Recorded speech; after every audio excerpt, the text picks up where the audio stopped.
Hi everyone. So I'm here to speak about something exciting, fun, something kind of that makes us move a bit or not. So is it really private? Let's start with briefly Viber. My name is Michael. I'm from Viber. I will not elaborate more. Our goal in life is to connect people. That's what we're doing for the last 6 years. We're connecting people all over the world. In some countries, we've been the first ones to make people connect over the internet. In others, we've been the last ones, and that's how it goes. About Berlin, I have a special relationship with this city, actually a very intimate relationship. I'm married to my wife. She came from Berlin. We met in the airport in Tegel, actually.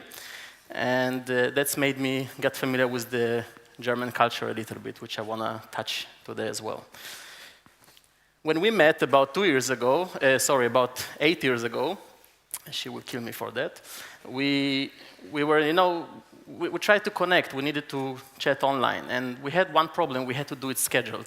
If you remember the times we used only Skype or Uvu or things like that, we had to schedule it on Mondays at 6 p.m. So we both make the time. And I wish we had Viber then, because today you can do it casual, right? You can just chat when your boss just kind of screamed at you or when you're waiting on an appointment. And if you're in a relationship, which we all, in some kind of relationship, you know how important it is to have this casual question or get this casual support. So with that also came some concerns, because we started to share everything within the messaging or online. We started a bit more privacy concern. And today I'm not here to scare you or to warn you or anything like that, but just to give you some thoughts and hopefully have you share it with your friends and give them some thoughts. And as product designers or developers or scientists, to have you also, when you design the next system, solutions, or services, to think more about the people using them and their privacy. So let me start by asking a question. Is it really private, or how much we do care about privacy? In the beginning, by the way, I stopped it because it's, well, anyway. I wanted to start with asking you to raise your hand if you care about privacy, but I won't, because I'll make an assumption that you all care about privacy. And by saying that, sorry, just a bit stuck. Yeah. About 5 years ago, we started to be a bit more privacy concerned when we speak about social media, and we had a good reason. What happened basically is that we started to hear some things. We started to understand that when we write something in our dark room alone, it's going to be seen by everyone, right? All our friends and beyond. And the other part is that it will stay there for good, which means maybe when I was 16 and I shared something stupid, when I will be 38 running to become a prime minister of some country, or the one where I live at, I might be judged for the silly thing I did, or the opinion I had. And it made us a bit concerned. There was also these different rumors, either fake news or not, about the fact that when we share something privately, it can appear in a public feed. And even if it's fake news, it's the same fake news that made social network kind of successful and interesting for us. And what I made an assumption with the time that Germans are skeptical. The reason I'm saying it is not to insult you. In fact, Nietzsche and other German guys said that intellects are skeptical. And I think when we speak about privacy, it's good to be skeptical. And I wish everyone would be at least as skeptical as you are. That said, as much as we are skeptical, there is about 40% of Germans using Facebook. Now, I think it might be a bit higher today, but the interesting part for me is that it's actually much less than in most of the world. If I use Israel, where I come from, US, or others, it's actually above 60%. So it's quite a different ratio, but that's still a lot of people. And more than that, considering that the population here is skewed a bit more towards the older, it means that the percentage relatively is even higher. So if we're so skeptical and we so much care, how come we are a bit hypocritical about privacy? I hope I said the word right. I trained it a couple of times. So maybe it's because, like Peter Gabriel says, and I will not sing you the line, but maybe because we love to be loved. It's a good thing. People give you some feedback. They like your post. They tell you how beautiful you are, especially when you update your profile picture, all those nice comments you get, or not in my case. And maybe because things do change, like Tupac said. Because, they constantly change. Something did change. And I want to mention 3 things that changed. One, we got much more control over our privacy and what we share. The second one, which is also a control, that we can make sure that what we share will not stay there for good. And the third one that we're still under-delivering, which is about anonymity. So if we look into examples, on Facebook, when you share today, you can choose who will see your posts. and exactly who will see your post, either specific people, more people, or less. I don't know how many of you use it, but there is this option. And if we look on Snapchat or similar products, they enable you to make sure that once it's seen, it will be deleted, which, by the way, made the world to share much more stuff you would never share before. And where is the anonymity? There was some few nice products. Just recently, there was a product called Blind, I think, which is a community of tech guys in the Silicon Valley where they can gossip about companies and give some news to each other. But somehow none of them became successful, maybe because we much more care about the fact that people will know who we are, but the data will not stay there. But I do think the anonymity will come to us, maybe in different shapes. And is it enough? So I don't think it's enough, because to be honest, when we think about it, we as designers are starting to have responsibility and things evolve. Just before that, Luke mentioned so many new sensors, so many new things happening, AI, so it means that we need to keep evolving and keep being more aware of what's now being collected and how it's being collected. And I wanted to touch it a bit today. So the first thing, we need to distinguish between private and public. When we share publicly, it doesn't mean that everyone should see it, but we are a bit less careful with what you want to say and how, but it should be maybe the other way around. And when we share privately, we no longer just say, hi or bye or share a couple of emojis. We actually do much more than that. We make payments, we share photos, files, we share some private data, some opinions we want just this person to see. And the reason we do it because we're starting to be a bit less concerned about the security, and maybe because we know that only the other side will see it and no one else. Which leads us that the idea of, I hope I did it right. Who reads German? Is it in 4 eyes, right? So it doesn't exist in English, actually you say talk privately. I think one of the things happen is that because we have those nice messaging solutions, or Viber specifically in my case, it makes us feel comfortable to speak about everything on the chat, and we no longer need to keep something for private, to meet and speak one-on-one with our friend. But I want to speak with you for a second why encryption is important. And it makes sense to speak about it specifically in Berlin. Imagine that you sit with your friend, one-on-one in a coffee place, and next to you there's this nice chubby guy with a nice notebook and a pen, and every time you say something funny, he kind of giggles to himself, writes a few notes. Sometimes he likes what you said, sometimes he dislikes, sometimes he's like, yeah, that's good. It feels uncomfortable. So that's why encryption was created, to make sure there is no chubby guy listening to you or any other type of guy.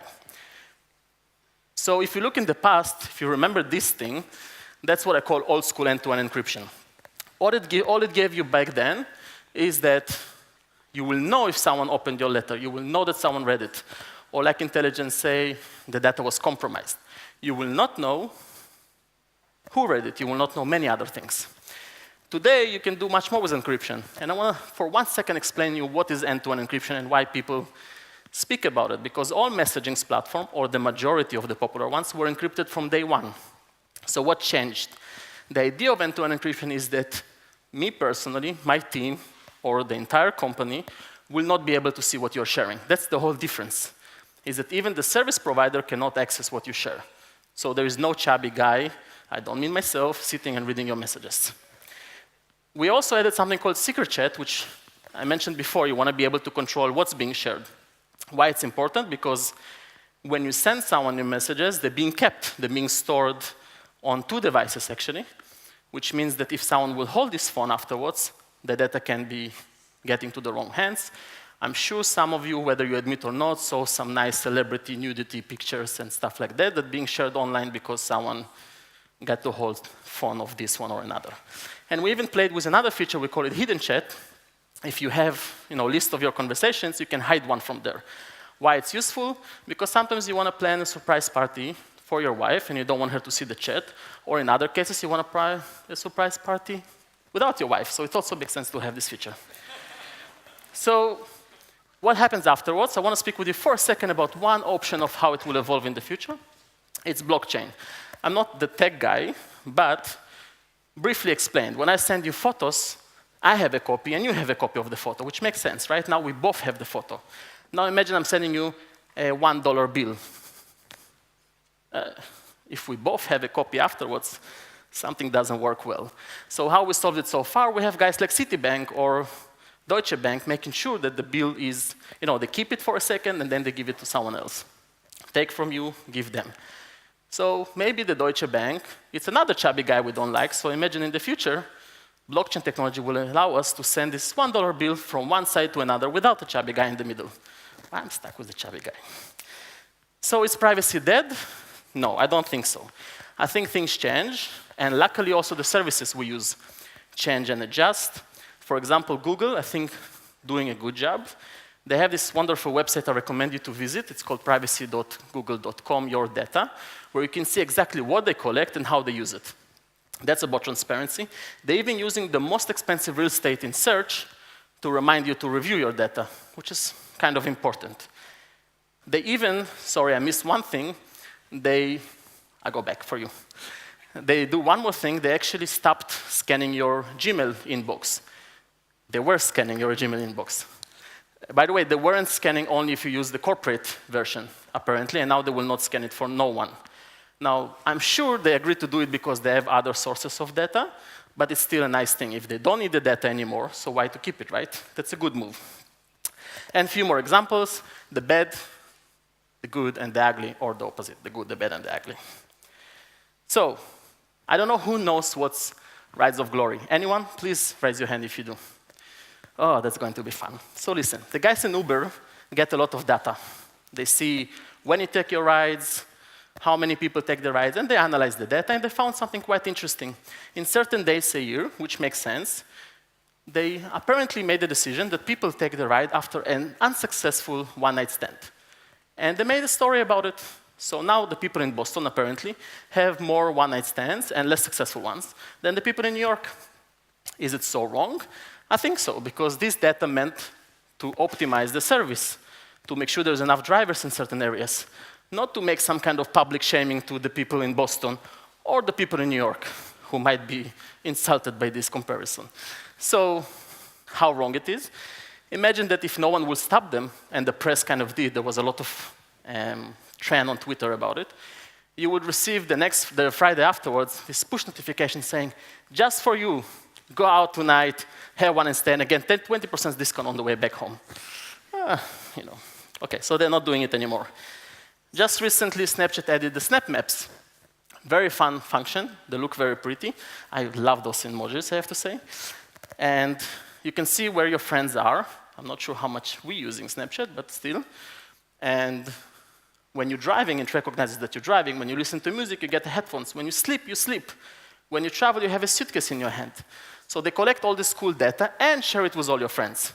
So why it's wrong? I don't know if it's wrong. The wrong part that it's opt-in by default. So some people don't even know that all this data being shared. In fact, some BBC now are warning schools and that warning parents to make sure that their kids are aware that can be tracked. Kind of terrifying to think that our kids might be tracked by their friends or even by someone else. I'm a big fan of Snapchat.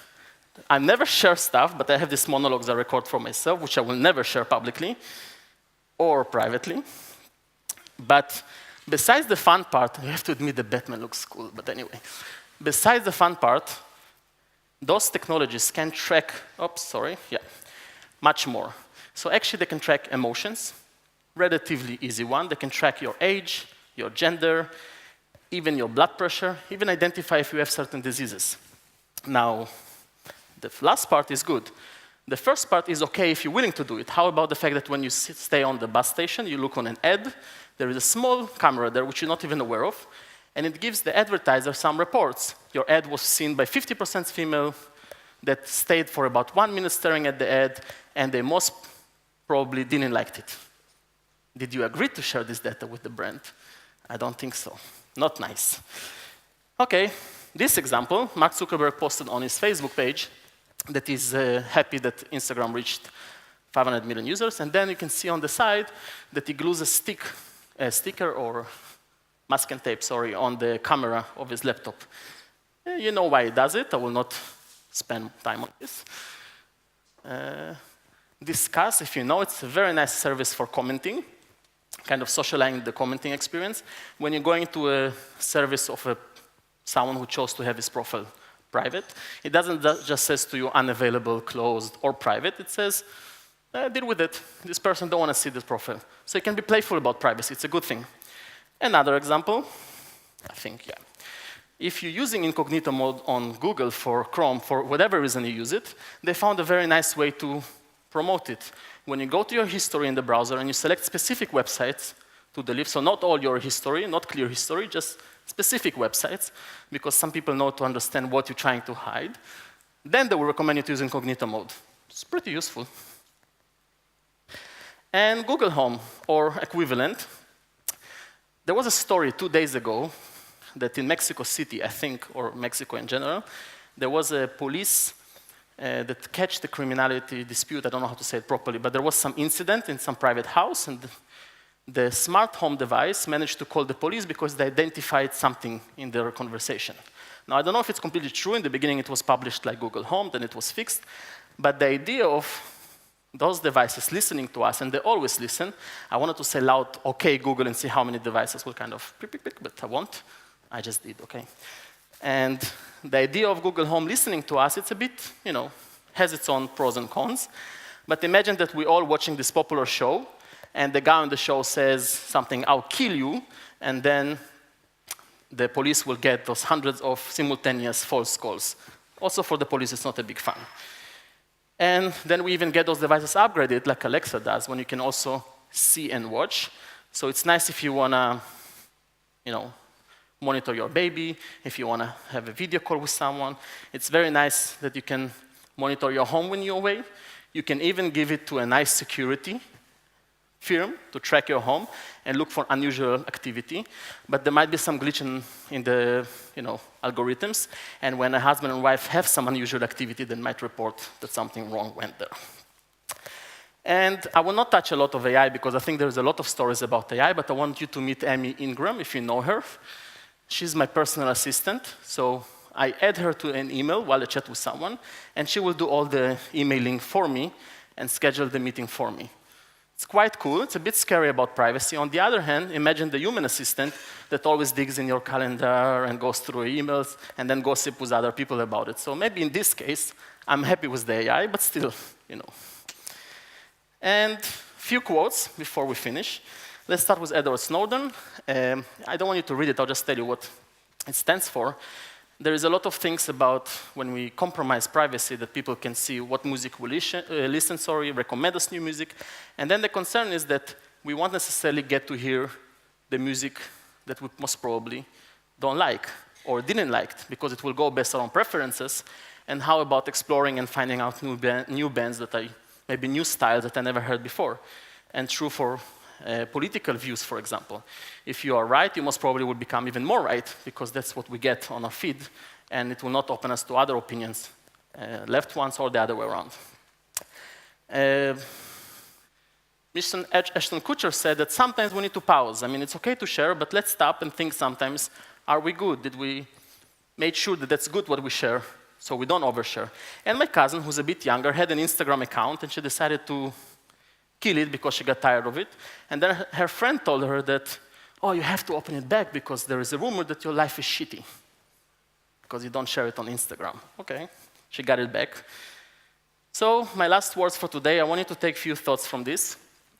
The first one is, I think it's important to be transparent and demand transparency from the services we use. I can't say that we are the best at it, but we are always trying to get there. Be clear about your morals and boundaries, which means share with your users which things, or the people using your product, which things you care about, which things you will be able to share, and in which conditions, so people understand what are the rules. Collect only the data you need, the example of Google and Gmail, but there are much better examples. We don't need to collect everything just in case. And obviously provide control and keep it secure. Now, security is a tricky thing. There always can be something compromised, but at least do the best effort you can. And I don't want to end with those words. I would like you to keep this thinking, because I think the idea of privacy, that it's always evolving, always changing, and we need to be always aware of what's going on. So thank you, guys, or danke, and stay in touch. Thanks.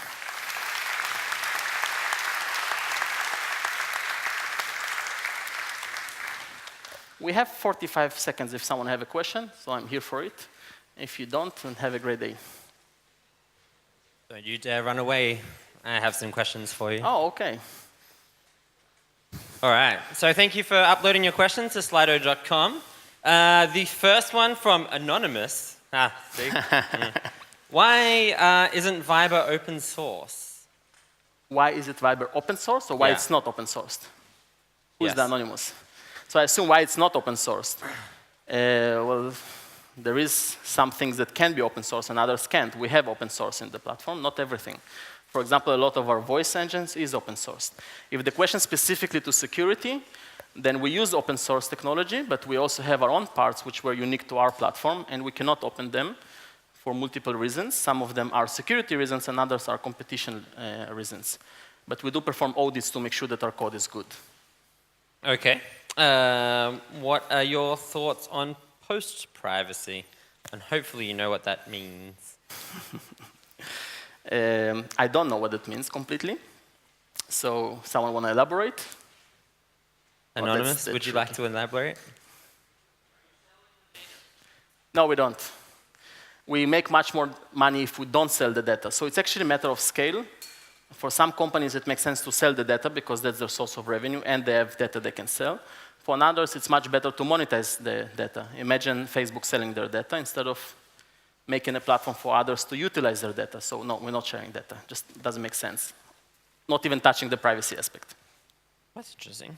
And what's your, you mentioned the Google emails. They also maybe might have changed because of a big lawsuit and big payout that they had to do. And now there was the battle between, the American government and iPhone. What's your take on all of these recent government, private company battles that are going on? Well, I think the fact that there are battles is a good thing. It means that there are different opinions and there is a discussion, a dialogue people have. Generally, I think there needs to be a dialogue because not everything is black and white. I don't think the data should be compromised in any case, but in some moments there need to be some types of collaboration within the guidelines we said before, within when you share your morals and what you're willing to do and what not. Within this, there should be obviously cooperation. Okay, cool. I will leave it at that. Thank you for all your questions and big round of applause.